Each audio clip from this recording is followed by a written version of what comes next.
భీముడు ఏమడుగుతాడు తెలుసా? హనుమంతుని భీముడు అడుగుతాడు, స్వామి రామాయణం టైంలా మేరు పర్వతం లాగా నువ్వు అంత పెద్దగా అయిపోయి నీ శక్తిని అంత మందికి చూపించినావు కదా, ఒక 2 నిమిషాలు నీ దివ్య రూపాన్ని చూపించు స్వామి.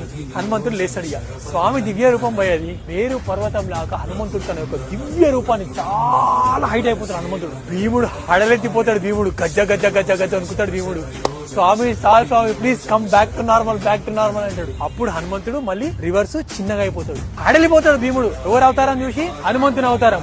సో అప్పుడు హనుమంతుడు ఏమంటాడు తెలుసా భీముని తోటి, అరే నువ్వు నా తమ్ముడివి, మీరందరూ ధర్మం కోసమే అది చేస్తున్నారు కదా, కౌరవులని రమ్మంటావా? క్షణం లేచేస్తాడు కౌరవులని. ఎవరు? హనుమంతుడు. తండ్రి వద్దు తండ్రి, నీ ఆశీర్వాదం మా మీద ఉంది, మేము పోయి మా పరక్రమాలను కూడా కొంచెం మీ బ్లెస్సింగ్స్ ఉంటే చాలు మాకు అని అంటే, అప్పుడు హనుమంతుడు చెప్తాడు, సరే మీరు వెళ్ళండి, మీ దగ్గర ధర్మం ఉంది కాబట్టి కురుక్షేత్రం అయ్యేటప్పుడు నేను అర్జునుడు శ్రీకృష్ణుడు ఉన్న రథం మీదకి వస్తా, రథం మీదకి వచ్చి ఆ రథం మీద అయితే పతాకం జెండా ఉంటుందో ఆ జెండాని అధిరోహించి నేను కూర్చుంటా అంటాడు. ఎవరు? హనుమంతుడు.